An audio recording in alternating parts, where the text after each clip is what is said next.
day, dear students. Welcome to DepEd TV. I'm your teacher, Frenny, Teacher Rami. Get ready and enjoy learning English for grade 8 right in the comfort of your home. So come on, get your pen, paper, and your self-learning module and let's start to learn and to love English. Last episode, we discussed context clues, as well as the different types of context clues. I hope that you were able to understand our previous lesson on context clues, and I also hope that you were able to answer the activities and your self-learning module correctly. But don't worry if you didn't, because you will always improve yourself through learning.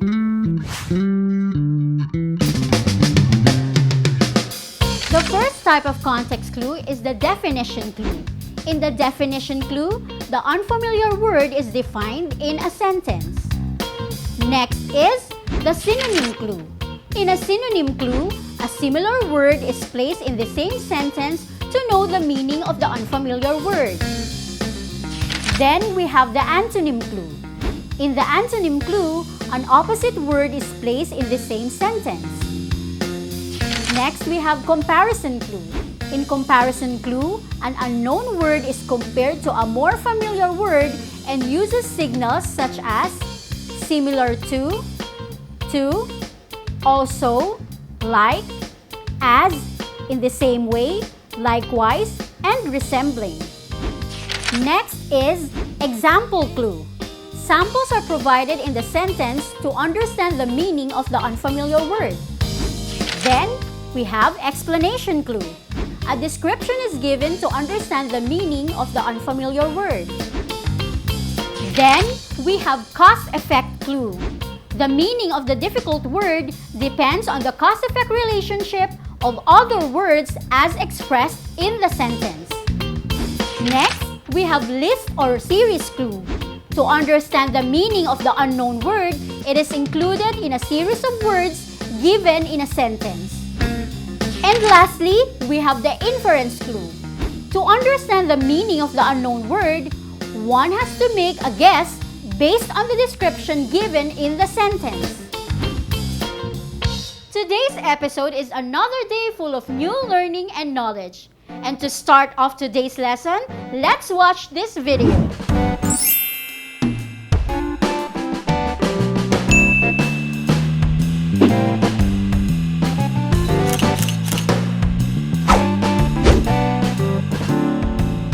How did you find that video?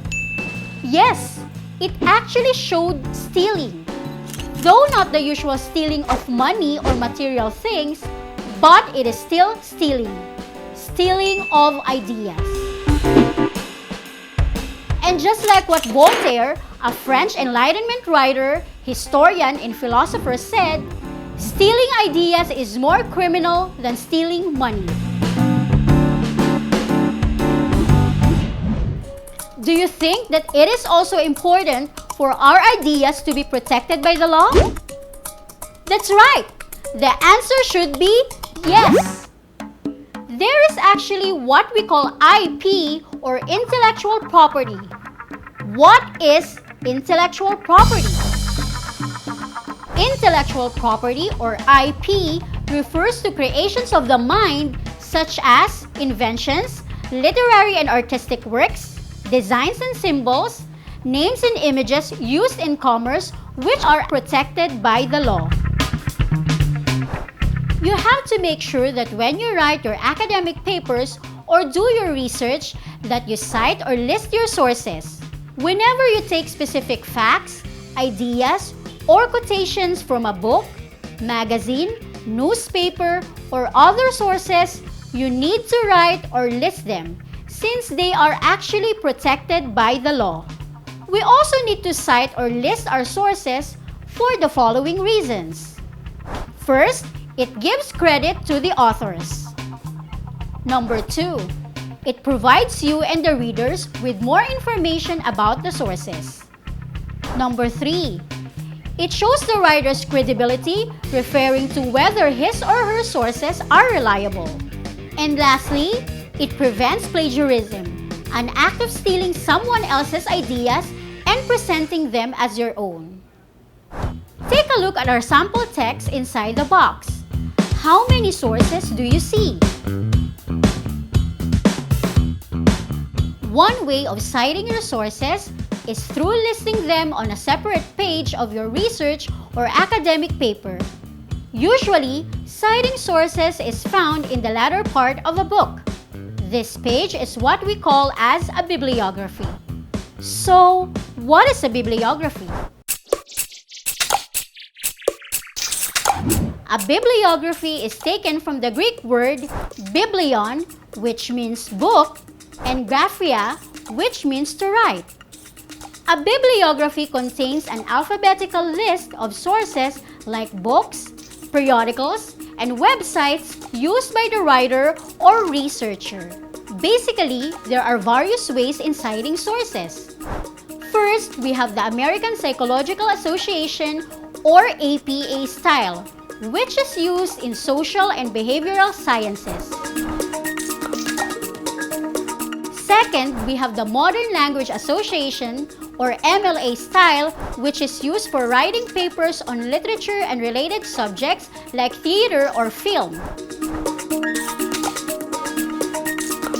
And lastly, we have the Chicago Manual of Style or CMOS, which is often used in many academic fields, especially in the humanities and social sciences. In this episode, we will follow the bibliography annotation standard specified in the Chicago Manual of Style 17th edition. There are also types or formats of sources of information. We have the print sources and the online sources. For today, we will first discuss all about print sources. Print sources are sources that have been published in printed format such as books and periodicals. Under print sources, we have books. These are the most common and reliable sources of information. This is the format in writing a book bibliography. First, write the author's last name, comma, and then the author's first name, period, title of book, colon, subtitle, period, place of publication, colon, name of publisher, period, year of publication, period. And here is an example of books with one author. Here is another example of books with 2 to 10 authors. And lastly, here is an example of a chapter in a book.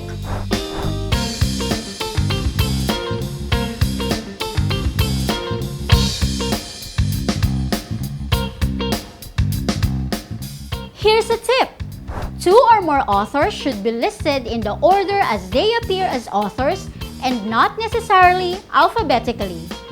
For sources with more than 10 authors, include only the first 7 in the bibliography followed by et al., a Latin phrase which means and others. Number 2, periodicals. These are magazines, scholarly journals, newspapers, and newsletters published at regular intervals. Publication dates are essential when citing periodical sources. We also have journals. This is a published scholarly periodical containing articles written by researchers, professors, and other experts. This is the format in writing a journal bibliography. Write the author's last name, comma, and then the first name, period, open quotation mark, title of the article, close quotation mark, period, journal title, comma, issue information, period. Check out this example.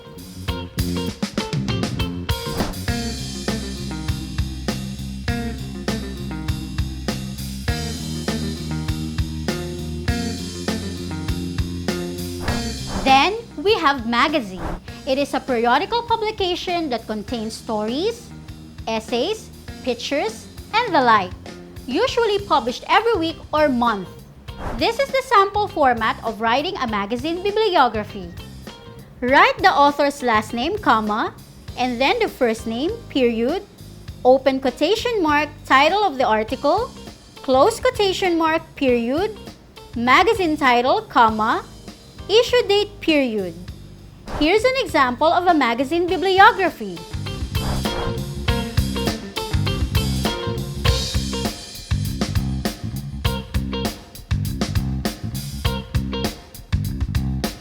Lastly, we have the newspaper. It is a periodical that is printed and is usually distributed daily or weekly, containing news, opinions, features, and advertisements. This is the format in writing a newspaper bibliography. Write the author's last name, comma, and then the first name, period, open quotation mark, title of the article, close quotation mark, period, newspaper name, period, month, day, comma, and year, period. Here's an example of a newspaper bibliography.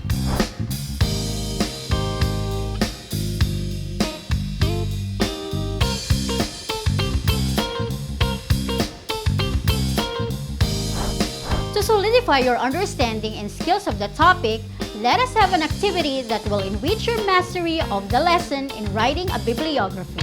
The activity is a mystery bibliography entry.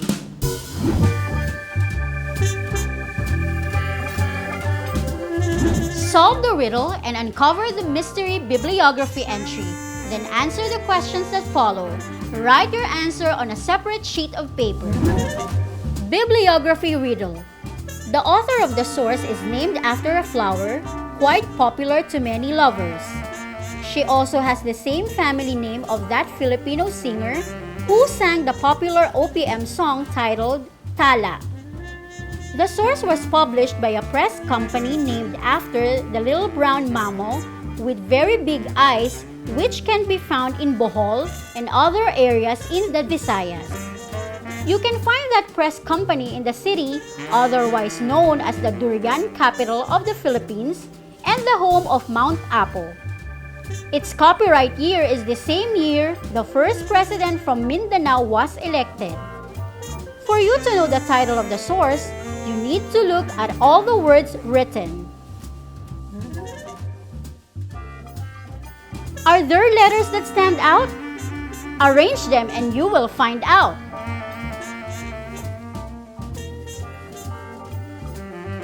This time, answer the following questions. Write your answer on a separate sheet of paper. Question number 1. What was the first piece of information about the source mentioned in the riddle? Question number 2. In what paragraph number was the copyright year mentioned? Question number 3. Based on the format of the bibliography entry, what type of information source is referred to? Question number 4. Which lines of the bibliography were indentions applied to? And question number 5. To separate the place of publication from the name of the publisher, what punctuation should be used?